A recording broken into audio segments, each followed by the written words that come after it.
Pronto, já está gravando. Está todo mundo ciente, né, que está gravando.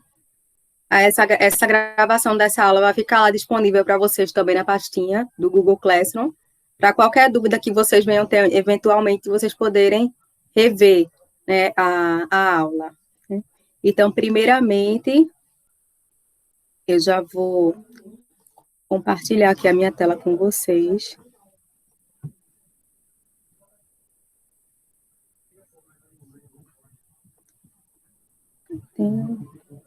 Vou compartilhar minha tela inteira.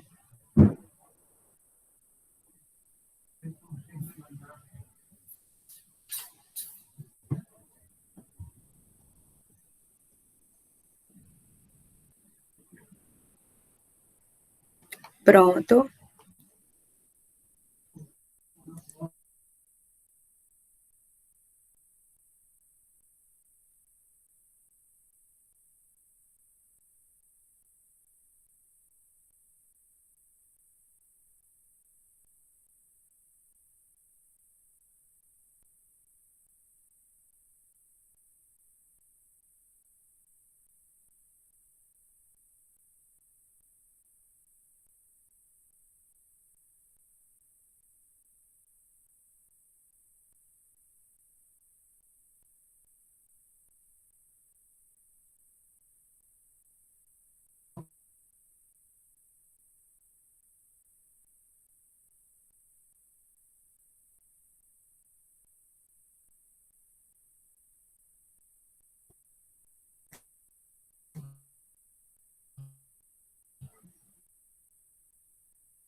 Gente, vocês estão conseguindo me ouvir agora? Foi a minha internet aqui que deu uma panezinha.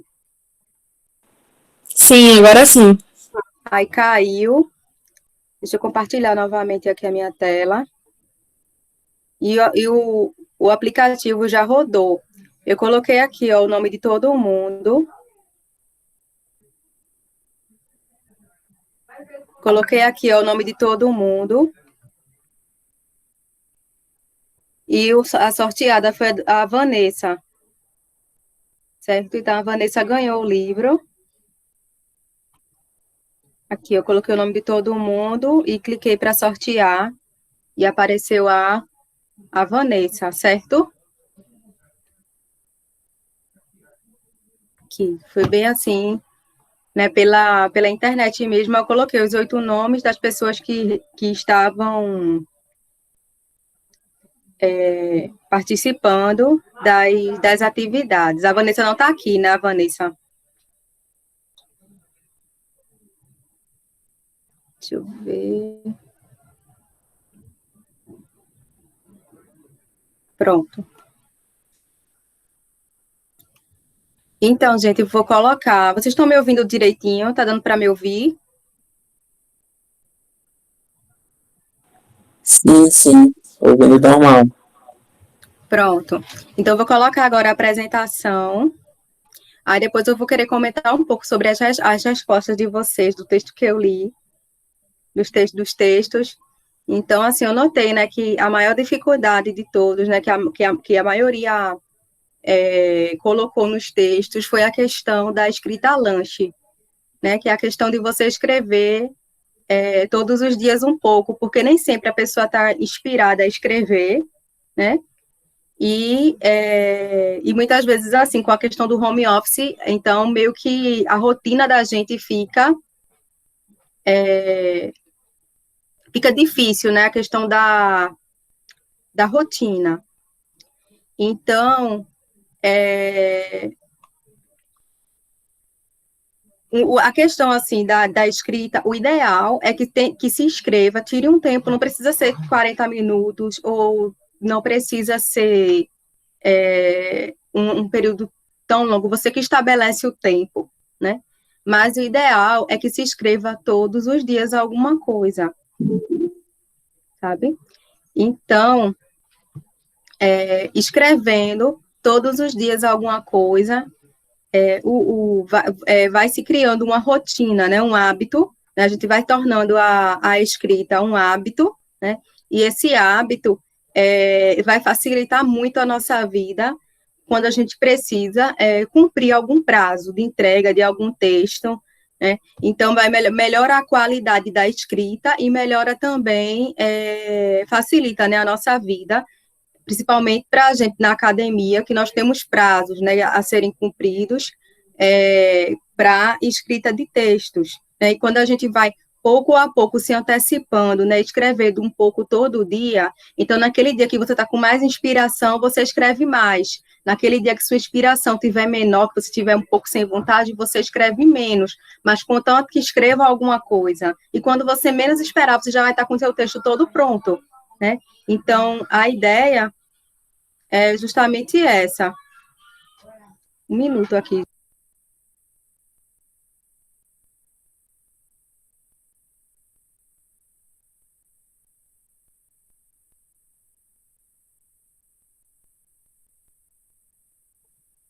Então, eu vou colocar aqui para vocês o.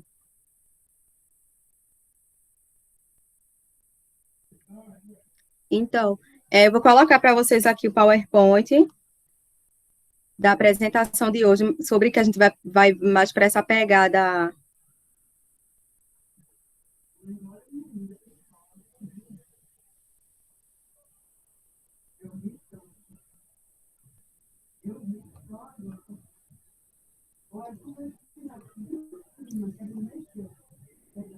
Deixa eu compartilhar aqui mais a minha tela, que assim fica melhor.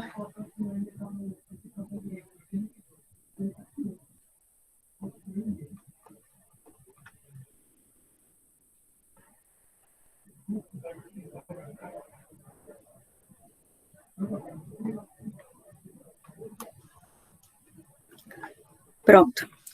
Então, o tema da aula de hoje é como continuar praticando, né? Então, o minicurso está chegando ao fim, vocês realizaram vários exercícios, né? E como é que eu pego toda essa semana que eu me dediquei à escrita criativa e vou levar isso para ao longo da minha vida, né? Para melhorar a minha vida na academia, para melhorar a minha escrita, para textos que eu quero escrever, seja ele um diário, seja ele um conto, seja um blog, seja a minha rede social, né? Então, para a nossa programação de hoje, a gente vai ver o método científico, a ABNT, que foi o que vocês solicitaram, uma relação entre paráfrase e plágio, né, o que é uma coisa e o que é outra, e as dicas para continuar escrevendo. Então, o método científico, né, essa figurinha eu trouxe na aula passada, eu estou trazendo ela novamente. Então, o método científico, é bom deixar claro que aqui eu estou abordando para vocês o método científico hipotético dedutivo de Karl Popper, que é a metodologia científica que ela é mais aceita dentro do âmbito da ciência atualmente. A gente tem o método hipotético indutivo e a gente tem o método hipotético dedutivo. Então, o método hipotético dedutivo, que é o que eu estou mostrando para vocês, que é o que é mais aceito pela ciência, é quando a gente constrói um experimento ou a gente analisa os dados à luz de testar as nossas hipóteses. A gente vai colocar ela a teste igualmente, colocando um esforço maior para refutar do que para confirmar, né? Então, para que isso venha, porque se a hipótese ela for confirmada, então eu vou ter uma margem de certeza muito maior nas minhas afirmações, né, nos resultados do meu experimento.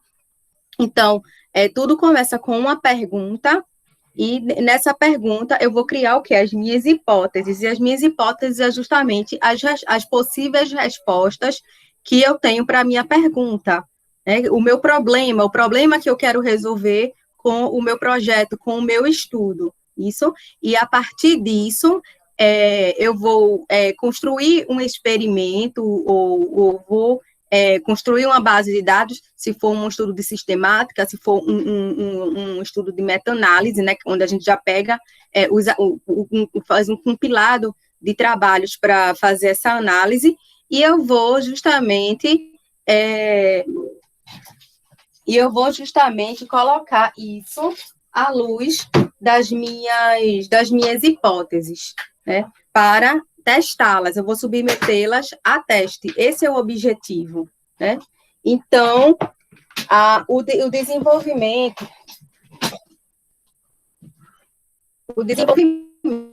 da criatividade, né, que já que o nome do curso a gente está tratando de escrita criativa, é justamente na questão da gente examinar os nossos resultados e nas explicações que a gente vai trazer, né?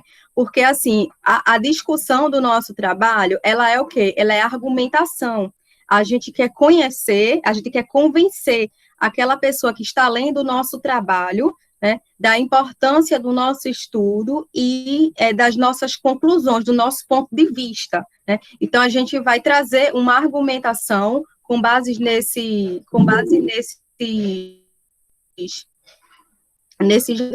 né? E isso vai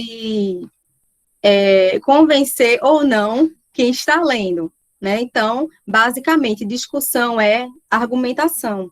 Por isso que eu trouxe aquele exercíciozinho, né, de argumentação para vocês, né? E onde vocês tiveram que construir um texto, né, uma narrativa a favor do governo e contra o governo, né? Então, algumas pessoas, não foi só uma, né, não, tiveram dificuldade em construir o texto a favor do governo, né? E eu entendi, sabe? Eu entendi a dificuldade, né? Porque é muito mais fácil a gente defender aquilo que a gente acredita, né? Então, essa questão da argumentação, ela tem que estar bem clara ao longo do nosso texto, né, do nosso artigo científico. Então, a gente vai ver agora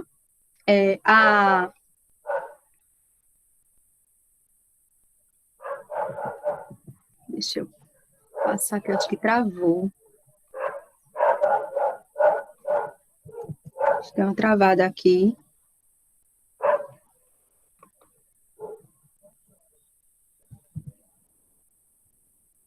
Pronto.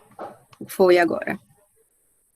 Então, as nossas hipóteses, premissas e objetivos. Então, o que é uma premissa? A premissa é justamente o que vai dar base à minha hipótese, sabe? Por exemplo, eu concluo, a minha hipótese é de que pessoas que foram vacinadas, né, com a vacina Pfizer, ela vai ter a mesma eficiência de imunização do vírus das pessoas que foram vacinadas com a vacina AstraZeneca, né? Então, essa é a minha hipótese. Essa minha hipótese está baseada em quê? Está baseada aqui em vários estudos, aí eu vou citar lá os estudos, nos quais informam que a vacina feita de tal forma e a vacina feita de tal forma, que é da forma que a AstraZeneca e a Pfizer são feitas, temos tantos por cento, acima de 90% de eficiência. Então, eu cito lá os estudos que fizeram os experimentos. Então, esses estudos, essa literatura são as minhas premissas. É justamente o que dá base para eu construir, para eu fundamentar a minha hipótese. Uma premissa, ela não precisa ser necessariamente um estudo científico. Ela pode ser uma observação que você fez e constatou. Então, você acha que é aquilo porque você viu no campo. Ela pode ser alguém que lhe contou, sabe? Agora, sim, uma premissa baseada em comunicação pessoal, por exemplo, a minha hipótese é tal coisa porque fulaninho me contou que a espécie reage assim, então eu vou confiar na informação de fulaninho. Então, essa é uma premissa fraca para uma hipótese. Então, premissas fracas produzem hipóteses fracas. Hipóteses fracas, elas são mais fáceis de serem refutadas, certo? Então, a gente precisa ter isso na mente, na medida que a gente constrói o nosso modelo experimental do nosso artigozinho científico, né? Na medida que a gente escreve. Então, por que, Karine, que tu está começando a explicar como se constrói o método científico a partir de hipótese, premissas e objetivo, né? Que o objetivo é aquilo, né, que eu quero chegar, o meu alvo, né? É o objetivo é justamente qual a diferença entre hipótese e objetivo. Hipótese é a resposta para a minha pergunta. E o meu objetivo é justamente aonde eu quero chegar com esse estudo, qual a informação que eu quero obter, sabe? Então, por que eu comecei a explicar a partir de hipótese, premissa e objetivo, e eu não comecei pela introdução, que é por onde geralmente começam a se escrever os artigos científicos. Eu não comecei pela introdução, porque quando a gente vai escrever um artigo, não é ideal que a gente comece a escrever pela introdução. O ideal é você começar a escrita pelas suas hipóteses, suas premissas, seus objetivos, né? E depois você vai para o seu método, ver se o seu método, ele responde, se realmente as suas hipóteses estão sendo testadas com o seu método, se combina. Então, eu não posso ter nem hipótese nem premissa sobrando. Eu coloco uma hipótese lá e na metodologia eu não tenho nada para testar aquela informação, sabe? Ou então eu coloco um monte de dado na metodologia e nos resultados que não tem nada a ver com a minha hipótese, sabe? Então, eu não posso ter coisas sobrando no meu trabalho, porque isso vai confundir a pessoa que está lendo, vai tirar a clareza do trabalho, ou seja, o estudo ele não vai direto ao ponto, né? Então, um dos erros, né, que fazem com que alguns trabalhos eles sejam rejeitados por algumas revistas é justamente o quê? Objetivos confusos e muitas vezes não guardam qualquer conexão com os resultados e conclusões apresentadas. Eu coloco lá minhas hipóteses, meus objetivos, mas não tem nada a ver com o meu resultado ou vice-versa, né? Então, cada premissa tem que estar relacionada com a hipótese, né, que é justamente a premissa que vai embasar a hipótese, e o ideal é que você prepare uma lista de referências relacionadas às hipóteses e aos objetivos do seu trabalho. E depois você vai ver se a metodologia do seu estudo, ele combina com as hipóteses, se justamente eu consigo testar minhas hipóteses com o método que eu escolhi, tá? Para não ficar nada sobrando no trabalho. Então, sempre verificar através de esquemas, pode ser esquemas com setinhas, mapas conceituais, se a metodologia ela está ok para testar. E não adianta, tipo, eu ir para campo, coletar um monte de dado, coletar um monte de coisa, aí quando eu for escrever, isso não entra, isso não tem nada a ver, isso não tem nada a ver. Então, de certa forma, você vai estar o quê? Desperdiçando seu tempo, certo? Então, eu já vi muito isso acontecer, de pessoas irem para campo, terem um esforço enorme para coletar 1.001 dados e não usar aqueles dados todos no artigo. Porque vai ficar sobrando, não tem para que usar esse dado. Então, para que coletou? Sabe? Então, foi o quê? Perda de tempo, né? Então, por isso que a gente tem que ter tudo claro na cabeça antes de coletar os dados, certo? Então, descrever criteriosamente os métodos usados, relacionando-os com suas hipóteses e seus objetivos. Ou seja, eu acho muito fino, assim, muito chique, né, que a gente fala, né? Muito elegante. Um trabalho que ele fala da metodologia assim: para testar tal hipótese, ou para testar, ou para verificar se tal coisa acontece, nós fizemos tal coisa, tal coisa, tal coisa. Para analisar tal coisa, nós fizemos tal coisa, tal coisa. Ou então, para testar tal hipótese, fizemos isso. Para testar tal hipótese, ou então,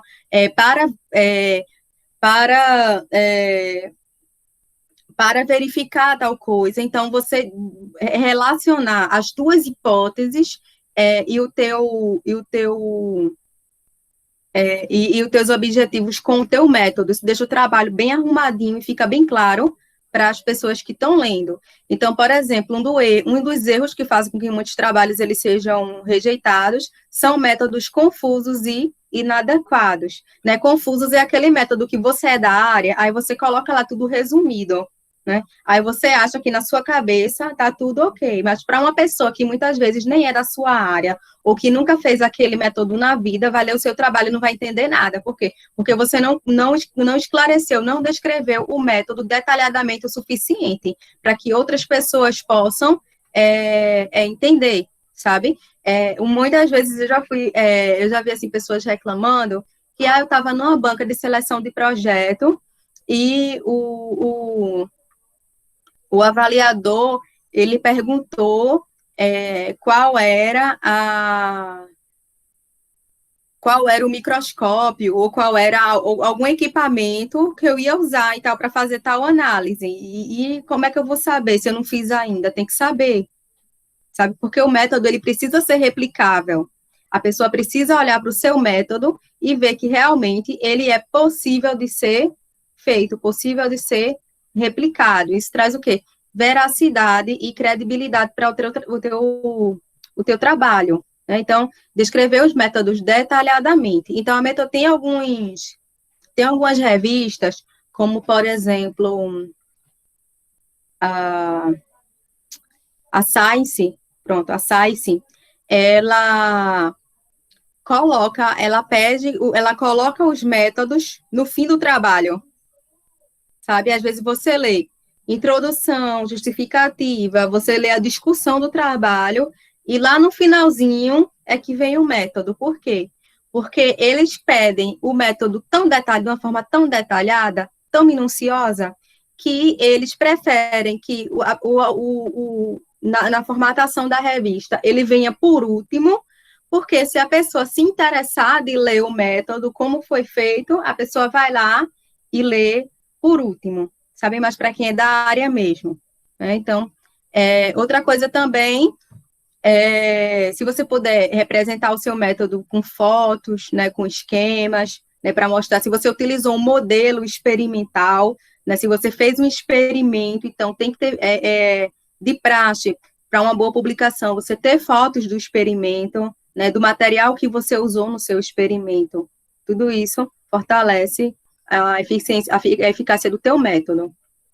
Então, a introdução, né? Então, depois que você vê a pergunta, qual a pergunta que originou o teu trabalho? A partir dessa pergunta, eu formulo o quê? As respostas para as minhas perguntas, as hipóteses. Depois disso, eu tenho o quê? As premissas, e eu vou ter o quê? O objetivo, aonde que meu trabalho quer chegar, né? Então, depois disso, eu vou ver o quê? Metodologia, como é que cada passo da minha metodologia vai testar as minhas hipóteses, né? Então, além disso, depois que eu ver que está tudo fechadinho, aí eu vou escrever o quê? Introdução. Né?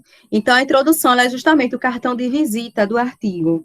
Né? Justifica a importância do trabalho. É lá que vai estar a lacuna que você deseja preencher com o seu estudo ou a área que você deseja ampliar com o seu estudo. Né? Se eu tenho poucas informações para tal coisa, se tal coisa ainda não é muito bem esclarecida, né? Se tal coisa nunca foi verificada ou nunca foi feita, né? E é importante porque a gente precisa saber disso para compreender melhor um outro fenômeno, né? Então, toda essa justificativa vai estar onde? Na minha introdução. E ela vai definir justamente o estado da arte do que se tem sobre o assunto do artigo. Então, assim, na introdução, eu vou ter o quê? Se eu estou abordando mudanças climáticas, sobre as mudanças climáticas nas plantações agrícolas, né? Então, estudando essa questão das mudanças climáticas nas plantações agrícolas, o quanto que isso está afetando no rendimento dessas plantações agrícolas ao longo dos anos, né? Então, eu preciso trazer o que é que se tem até hoje sobre o assunto, onde começou e onde parou, né? Mas não tudo, não precisa colocar lá 100 artigos que você achar sobre mudanças climáticas e cultivo agrícola, mas você coloca as principais referências para que a pessoa que lê a tua introdução entenda onde começou, até onde foi e qual é o que é que o teu trabalho deseja trazer a mais ou a lacuna que deseja preencher. Né? Então, uma coisa que é importante é você revisar bem, sabe, escolher bem os artigos que você vai citar na sua introdução. Não adianta, um artigo, para ele ser citado, ele tem que merecer a citação. Então, você tem que ler o estudo e ver que realmente está relacionado com o teu trabalho, que vai trazer uma contribuição bacana para a tua introdução, né? Então, evitar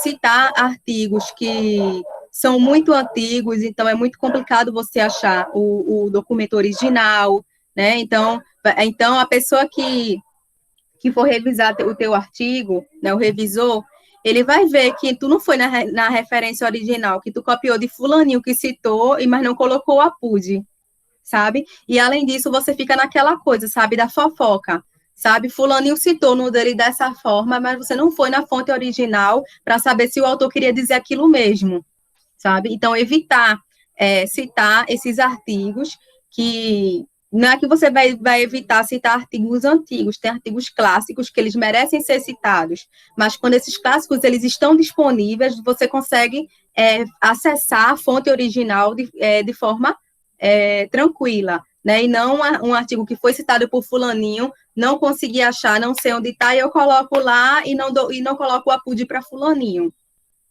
sabe? Então, evitar esse tipo de coisa, né? E escolher muito bem o caminho, construir um caminho de esquemas para a tua introdução, como, por exemplo, se eu vou falar de mudanças climáticas em cultivo agrícola, que foi o exemplo que eu mencionei para esse ponto, eu posso começar o quê? Eu posso começar com as consequências das mudanças climáticas para o ambiente, e a partir disso eu vou o quê? Estreitando, faço um funilzinho, sabe? Então, as consequências das mudanças climáticas para as plantas em geral, né? O que é que isso ocasiona para as plantas, aí depois eu venho falando dos cultivos agrícolas, do quanto que eles são importantes para a questão de subsistência da população global, né, o quanto que isso é importante no mundo. Aí eu trago alguns estudos com mudanças climáticas em plantações agrícolas, e a partir disso eu vou afunilando, né, fazendo um caminho até chegar nos objetivos e nas hipóteses do meu trabalho. Então, geralmente, por mais que no projeto, né, quando a gente vai submeter lá para pós-graduação, os objetivos e as hipóteses, eles ficam muitas vezes em separado, num artigo científico eles vêm no finalzinho da introdução. Então, os resultados e a discussão. Então, os resultados, eles precisam estar... você precisa ver se os seus resultados estão de acordo com o quê? Com o seu método, né? Para não ficar aquela coisa de, olha, eu já vi muito trabalho assim, tipo, eu fui corrigir um trabalho que tinha lá o resultado, né? Que tinha lá, só que não tinha no método. Aí, olha, tu colocou isso como resultado, mas no teu método não tem isso, né? Como foi que tu conseguiu isso, né? Se no teu método não tá. Então, vê direitinho se os resultados, eles estão combinando com o que foi feito no método, né? E interpretar os resultados à luz das hipóteses, né? Nessa, coloca lá os dados lá de matemática de medida bruto, né? Coloca lá, jogar, de qualquer forma, não. Ou escrever resultado e pronto, não. Escrever, né, de uma forma elegante, de uma forma clara, né? Conforme a nossa hipótese tal, ela foi corroborada ou não foi corroborada com um resultado tal e tal e tal e tal, né? Então, interpretar esses resultados à luz das hipóteses e dos objetivos, se foi corroborada ou não, sabe? E a discussão, ela deve ser escrita quando você vai discutir o trabalho, é justamente aí é que você vai trazer uma introdução ampliada, né? Uma argumentação, né, de todo o estado da arte, daquilo que você está abordando, né? E justamente onde é que os teus resultados se encaixam para essa área no mundo, né? O que é que de acordo com tudo que foi feito até agora, né? O que é que o teu resultado traz de novo para a ciência? Então, essa argumentação é justamente na discussão, né? Então, a discussão ela começa com você enfatizando, né, os teus principais achados começando a discussão, enfatiza os teus principais achados, depois você vai discutir onde é que esses achados eles ficam com o que já se tem no mundo. Evitar discussão fofoca, que foi o que eu mencionei na aula passada, que é justamente você ficar de acordo, os meus resultados corroboram com fulaninho et al, que analisou tal coisa, com tal método, encontrou tal coisa, mas não corrobora com fulaninho et al, que não analisou, mas fulaninho et al analisou isso em outra área e achou tal coisa. Então, você discute e fica discutindo, mostrando os resultados de todo mundo e não fala dos seus. Né? Então, a gente chama isso de discussão fofoca. Então, evitar esse tipo de discussão. Né? Então, um dos erros que fazem com que os trabalhos eles não sejam aceitos é resultados não discutidos apropriadamente. Os autores não contextualizam seus achados e escrevem como se fossem os primeiros do mundo a abordar tal temática.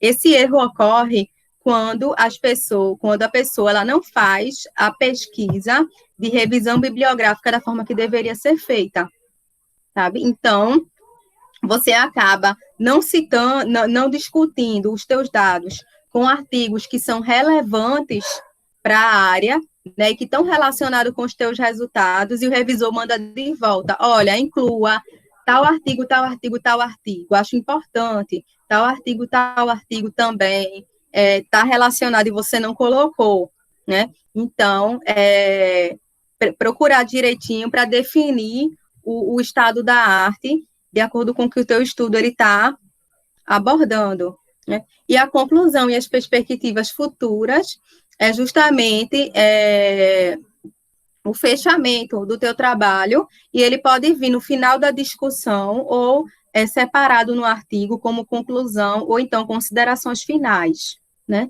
Então, ela deve ser clara, objetiva, sucinta e revelar as principais contribuições do artigo. Né?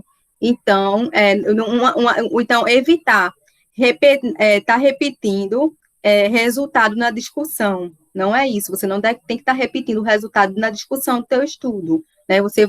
A ideia é você trazer isso, os principais achados, e mostrar, começar com as tuas principais descobertas e mostrar como elas estão, como elas influenciam no que se tem até hoje sobre o assunto, do tudo que já foi feito dentro do âmbito científico. Né? Então, em relação à conclusão, um erro muito comum é uma conclusão vaga, ideia final se mostra vaga e limitada.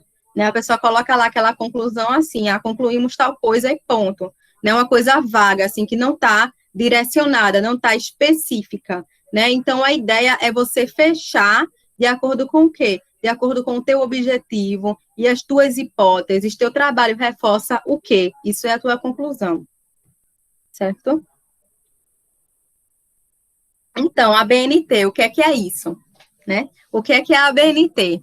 É a Associação Brasileira de Normas e Técnicas. Então, é justamente uma associação que ela busca estabelecer um padrão, né? E é um padrão não só para a literatura dentro do âmbito acadêmico, mas um padrão para várias áreas, né, de jornalismo, várias áreas de mídia também, então elas trazem vários padrões. Então, para eu não ficar aqui lendo para vocês normas por normas da ABNT, eu trouxe as principais normas que a gente utiliza atualmente quando a gente vai escrever artigos científicos, nas principais mudanças, né?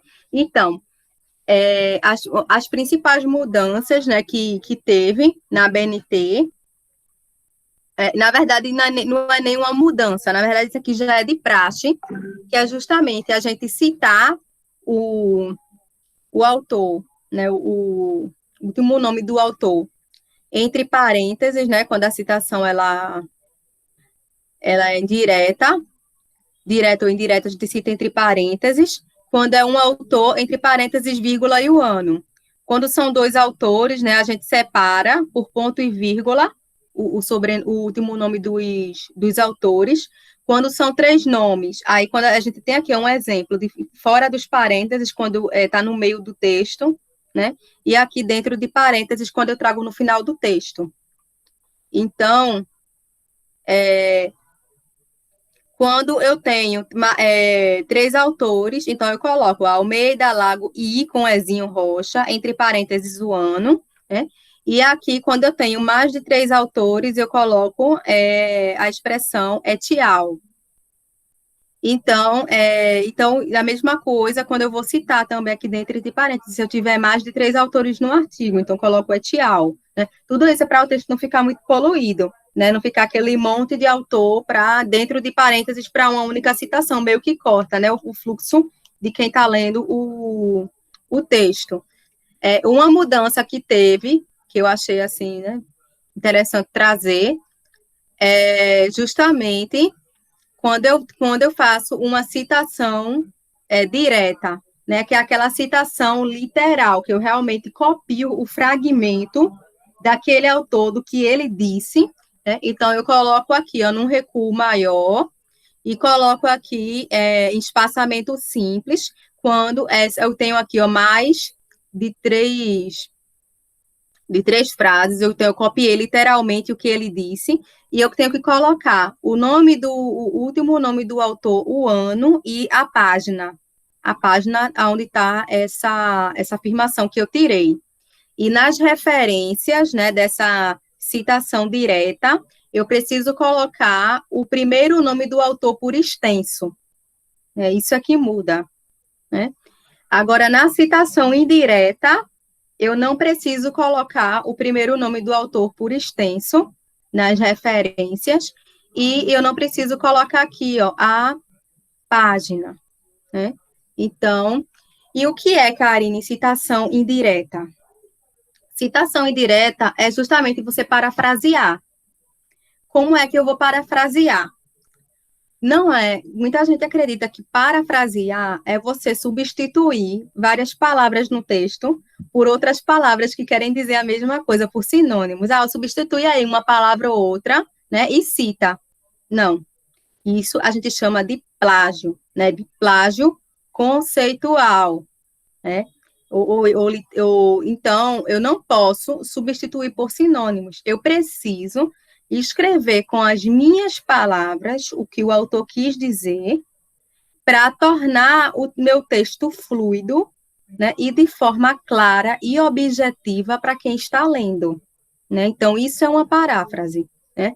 E o plágio é você retirar, seja de livros, da internet, ideias ou conceitos ou frases de outro autor, sem dar o devido crédito ou sem citá-lo como fonte de pesquisa, né? Então, você parafrasear e não citar também é plágio. Então, se você parafrasear, tem que citar de onde foi que você tirou aquela ideia. Então, a gente tem o plágio parcial e o plágio conceitual. O plágio parcial é justamente quando eu copio trechos de textos na íntegra, né? Então, teve até uma polêmica, né, com um ministro da Educação, eu acho, ano passado, que teve essa polêmica com o ministro da Educação, que viram a dissertação dele e a tese, tudo copiada, né? Então, era uma colcha de retalhos, né, o ex-ministro da Educação, e viram que uma colcha de retalhos, né, as pessoas foram analisar, ele já tinha defendido, já tinha sido aprovado, e depois que as pessoas foram lá fuçar e descobriram, então até o diploma dele foi contestado pela universidade que deu, né? Então, você copiar várias frases e textos de outras pessoas e fazer o quê? Aquela colcha de retalhos. Então, você percebe que o texto, ele não fica fluido, ele fica assim, sabe? Porque a gente tem um estilo de escrita, sabe? Se eu pegar um livro escrito por Machado de Assis, não vai ser a mesma coisa de um livro escrito por Stephen King, né? Então, são estilos de escrita diferentes. Cada um de nós, a gente tem um estilo de escrita, a gente tem um jeito de escrever, né? E então, quando eu pego vários textos de várias pessoas e crio uma colcha de retalhos, né? Fica aquela coisa retalhada, então você percebe que o texto ele não flui. É como se as ideias elas empacassem, elas parassem para vir outra e o texto ele não fica gostoso de ler, não fica fluido, né? Então, mesmo citando, é errado. A gente não pode copiar literalmente as coisas, né? E o plágio conceitual é justamente quando você parafraseia, né? Você coloca lá com suas palavras a ideia de forma a tornar o texto claro, né? A ideia para construir a sua ideia, mas você não cita. Você assume a autoria daquela ideia que não é sua, né? Então, esse é o plágio conceitual. Então, aqui, ó, só para frisar, paráfrase não se trata de mera substituição de termos por semelhantes ou sinônimos, consiste em reformular a fala de um autor, buscando torná-la mais clara e inteligível para aqueles que lerão seu texto. Então, como escrever afinal? Escrever com as próprias palavras, explicando, né, colocando lá todas as citações que você usou para tirar suas ideias. Se você for incluir as citações diretas, coloca lá na norma da ABNT o recuo maior, o espaçamento simples, né, o último nome do autor, entre parênteses, ano, a página que foi tirada aquela citação literal, coloca lá na referência o nome do autor, o primeiro nome por extenso, já que é uma citação literal, né? Então, coloca tudo nas normas e vai citando à medida que o trabalho ele for desenvolvido. Professora, eu preciso citar todo o texto da minha introdução? Não, você não precisa citar tudo. Se você citou as pessoas que lhe deram as ideias, e depois você, a partir daquele monte de ideias que você citou, você constrói a sua ideia, você pode colocar lá algumas linhas com a ideia sua, colocar o ponto e não citar ninguém, porque foi uma conclusão sua que você chegou a partir das leituras. Então, por isso que muitas introduções de artigo, né, a gente tem alguns trechos que não tem citação, porque são ideias da própria pessoa que escreveu. E isso também serve para discussão. Como continuar praticando a escrita? Né? Então, assim, para finalizar, o que a gente tem que fazer? Então, a gente tem que descobrir qual o seu processo criativo e qual a rotina que funciona com você. Escrever todos os dias não funciona comigo, então o que é que funciona? Escrever dia sim, dia não? Eu funciono melhor escrevendo assim que eu levanto, ou eu funciono melhor escrevendo quando tá aquele clima silencioso assim de noite, né? E eu tô finalizando minhas coisas para depois encerrar. Então, você pode tirar, tipo, 1 hora antes de você dormir, poxa, 1 hora antes de eu dormir eu vou escrever, né, se eu funciono melhor assim, né? Então, você descobrir qual a rotina que funciona melhor com você. Criar um objetivo e se autorrecompensar a cada tarefa cumprida. Por exemplo, o meu objetivo em uma semana, eu escrever 3 páginas da minha monografia. Então, quando eu consigo atingir esse objetivo, eu me auto-recompensar de alguma forma. Sabe, comprar aquele docinho que você está querendo comer, né?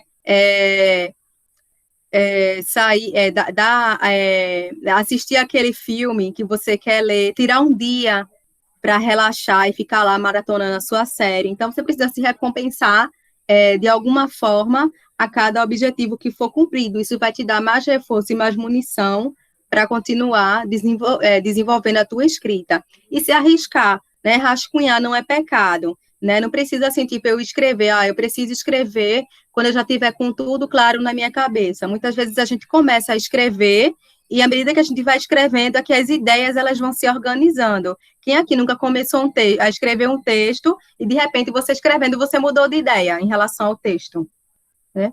Então, rascunhar não é pecado, não. Né? Então, vamos começar, né, a construir nossos rascunhos à mão ou no computador, seja como for, né, e organizando as ideias e maturando essas ideias para que o processo de construção ele seja de uma forma gostosa, seja de uma forma contínua, né, e não venha a ocorrer sob pressão, quando eu tenho que escrever hoje uma coisa que eu tenho que entregar amanhã, né? Ou escrever hoje para entregar hoje. Ou então escrever hoje para entregar hoje ou não, né? Dizer lá, olha, não consegui terminar, né?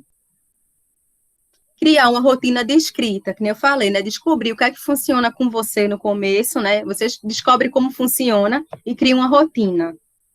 E ter um planner. Eu coloquei lá no Google Classroom, coloquei lá para vocês o modelo de planner, né? Eu tenho um planner também, deixa eu ver se ele tá. Tá aqui atrás. Eu tenho um planner, né? E nesse planner, eu coloco, né, no meu planner semanal, então eu tenho aqui ó, os dias da semana, numa tabelinha, e eu coloco, eu planejo a minha semana seguinte na minha semana anterior. Então, assim, todo domingo eu sento e reservo lá uma hora para eu planejar o que é que eu preciso fazer e entregar na minha semana seguinte, sabe? Então, funciona muito. Segunda-feira, o que é que você precisa fazer? Tal coisa, tal coisa, tal coisa. Urgência. Terça-feira, tal coisa, tal coisa, tal coisa. Então, você se organiza e cria uma rotina. E também tem um diário de rendimento da sua escrita, que é assim. Eu coloquei lá também um modelo no Google Classroom, que é justamente você colocar o dia, qual foi o texto que você escreveu, se foi um conto, se foi no seu diário, se foi se foi relacionado à sua monografia, à sua tese, à sua dissertação, algum resuminho de evento. Então, você coloca lá o que é o texto e você coloca lá o teu progresso, quantas linhas, quantas laudas, quanto que você conseguiu escrever. E você vai preenchendo isso todo dia. Então, você manter aquela tabela preenchida, sem nenhuma lacuna entre o dia e outro, pode te motivar a ir construindo a tua rotina de escrita, né? Seja ela, se for dia sim ou dia não, ou então diariamente. E é basicamente isso, minha gente, que vocês continuem praticando. Então, eu vou abrir para dúvidas agora.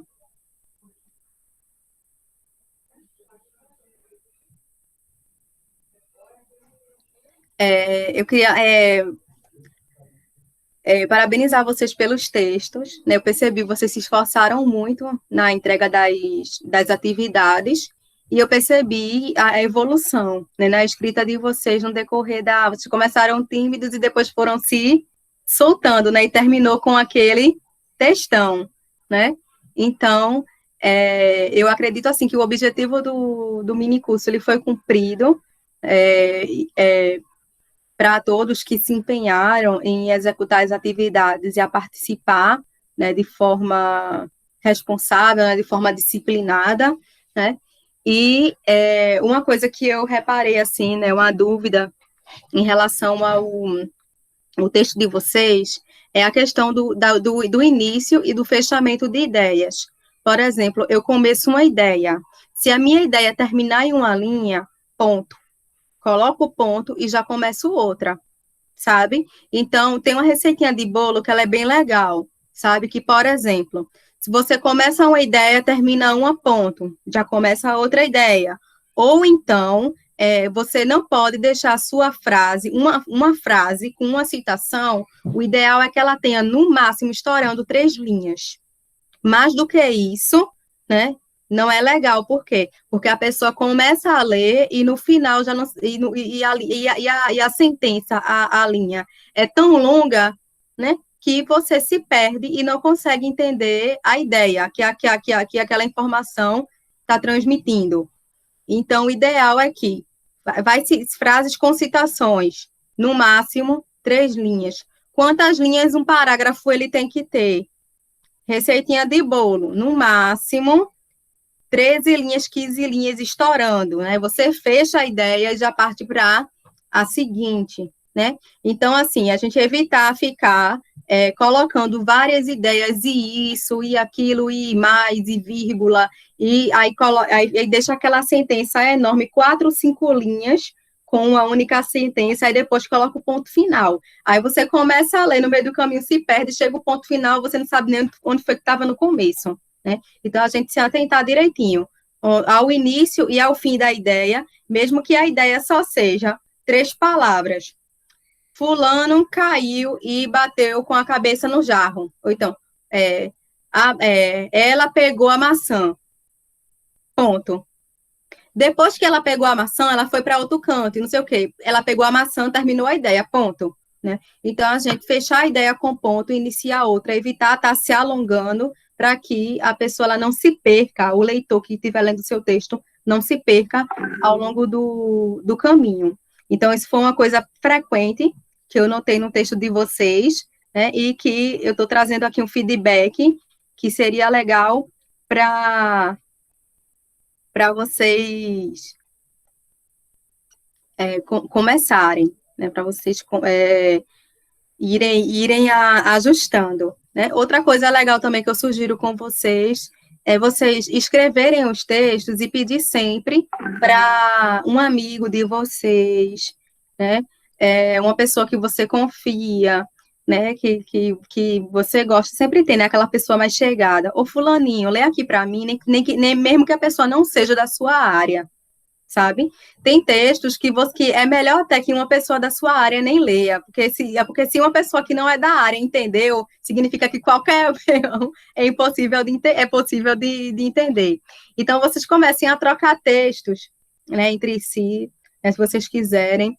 Eu faço parte de um grupo de escrita científica da professora Patti, né, que ela dá aula na USP.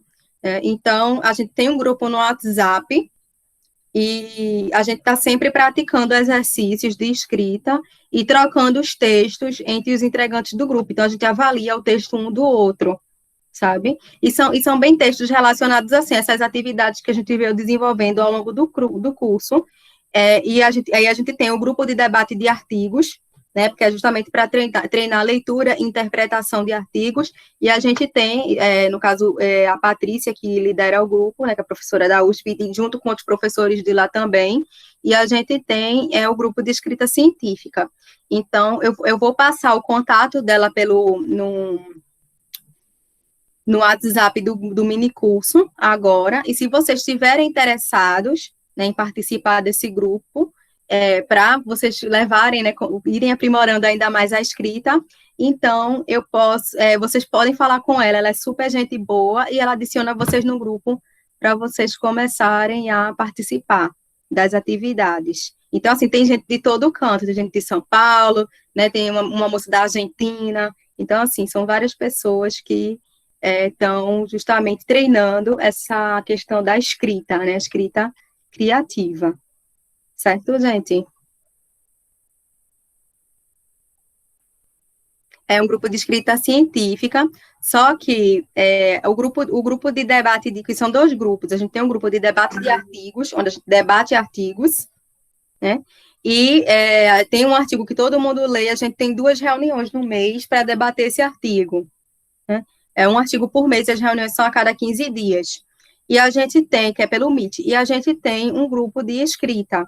Então, assim, o objetivo é de escrita científica, só que como a gente está no comecinho ainda, porque o grupo começou lá por março, por aí a gente ainda está assim, ela dá uma ideia assim, por exemplo, a última ideia que foi de escrita de texto foi: imagine que você é uma borboleta e que você está escrevendo a sua memória póstuma, assim, o que você viveu em vida. Porque as borboletas, elas vivem pouquíssimo, né? Elas vivem pouco. Então, a gente tinha que imaginar. Aí teve outra atividade que foi a gente se imaginar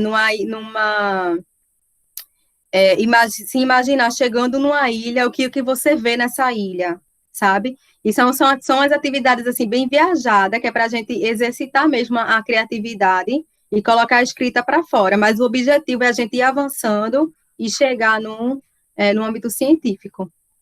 É destravar. E a gente tem até professores mesmo de lá da USP, que começou nesse curso com a gente. Olha, que começou em março, feito o Danilo Boscolo, não sei se vocês conhecem, ele é bem conhecido, e ele já está publicando já textos em colunas de revistas mesmo, né? Então, ele colocou um texto, deixa eu ver qual foi a revista, eu vou colocar aqui o texto que ele colocou, que ele escreveu, que ele colocou ontem, que ele gostou tanto da temática de escrita, que ele escreveu mesmo para a coluna de uma revista. O nome da revista não, de uma editora, a editora Cinco Gatas. Ele escreveu no site dessa editora aqui, o link do texto dele. Ele escreveu um texto de inverno. É um dos integrantes desse grupo que a gente tem de escrita, né, com a Patrícia, lá da USP, certo? Aí, se vocês estiverem interessados, vou colocar o contato dela, o WhatsApp, aí vocês falam com ela, elas incluem vocês no grupo. Ok? Então, vocês têm alguma dúvida? Alguma dúvida, gente? Se vocês estiverem tímidos, podem falar pelo chat. Certo, de estar interessado. Certo, gente? Ficou alguma dúvida para vocês? Tudo certo?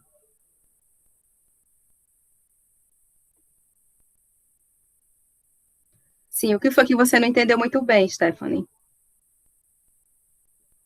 Ah, o APUD. O APUD é quando é porque assim, eu não expliquei muito o APUD, né? Porque ele é uma coisa que deve ser evitada. Não é muito bem visto, não, nos textos científicos, não. É quando você vê uma citação num artigo, por exemplo, fulaninho citou tal autor, e ele colocou lá a informação, né? E citou o autor. Só que eu não li o trabalho do autor que fulaninho citou. Aí, no lugar de eu citar o autor, aí eu vou ser sincera, eu vou colocar lá o autor, né, que eu li o artigo e que citou fulano, APUD. Aí eu coloco essa expressão, APUD, fulaninho, que foi o trabalho que ele citou. Entendesse? Aí eu tô colocando. Esse fulaninho, APUD, fulaninho, significa o quê? Eu li a citação no trabalho de fulaninho, mas eu não li o trabalho que ele citou. Então, é uma citação de uma citação. Vocês estão entendendo? Então, não é uma coisa bem vista. A gente é sempre aconselhar, nós somos aconselhados a ir em busca da fonte original. Se eu li o artigo e o trabalho citou um artigo interessante, então eu vou lá nas referências e vou atrás daquele trabalho que fulaninho citou, e para citar no meu trabalho eu cito o artigo original, certo? Então, o APUD, ele não é bem visto. Agora, quando o artigo ele é muito antigo, né, a fonte é muito interessante, muito relevante para o seu trabalho, e você acha muito interessante incluir ela de qualquer jeito, né? Então, aí você usa o APUD. É muito melhor usar o APUD do que você colocar lá o fulaninho que o trabalho é inachável. A pessoa coloca lá e só tem citação. Você não consegue achar de jeito nenhum o documento. Aí vai ficar na cara que você não leu e que você está mentindo dizendo que leu. Entendeu agora, Stephanie?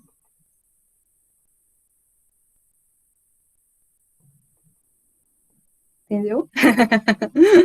Pronto. Tem mais alguma coisa que vocês não entenderam? Mais alguma dúvida que vocês não entenderam? Vocês entenderam que eu não segui? Júlia levantou a mão. Pode falar, Júlia.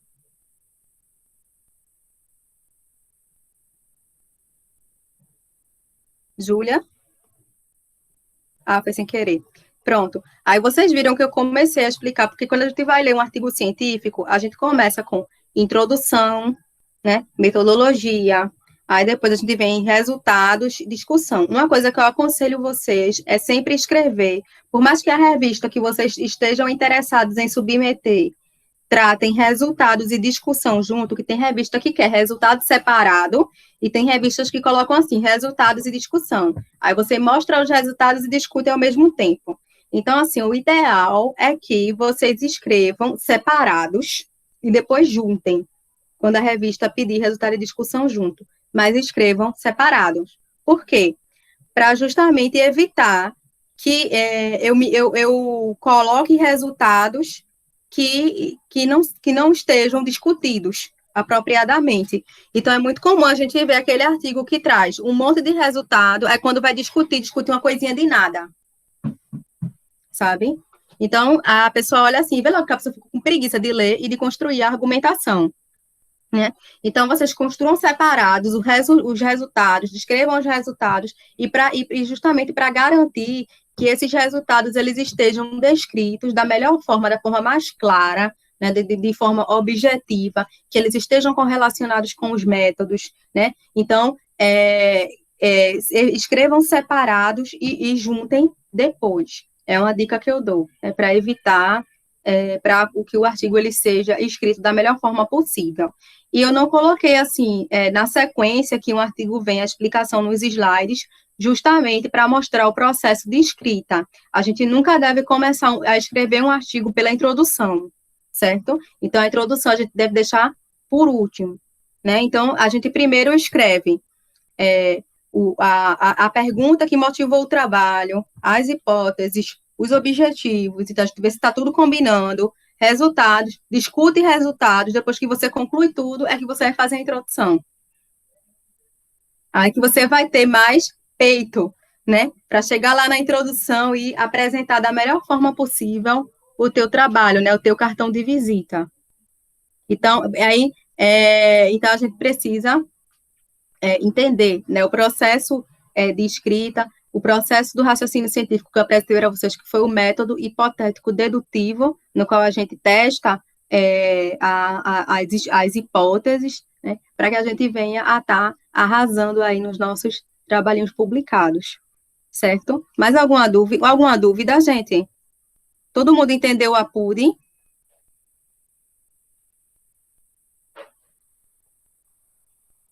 Todo mundo entendeu?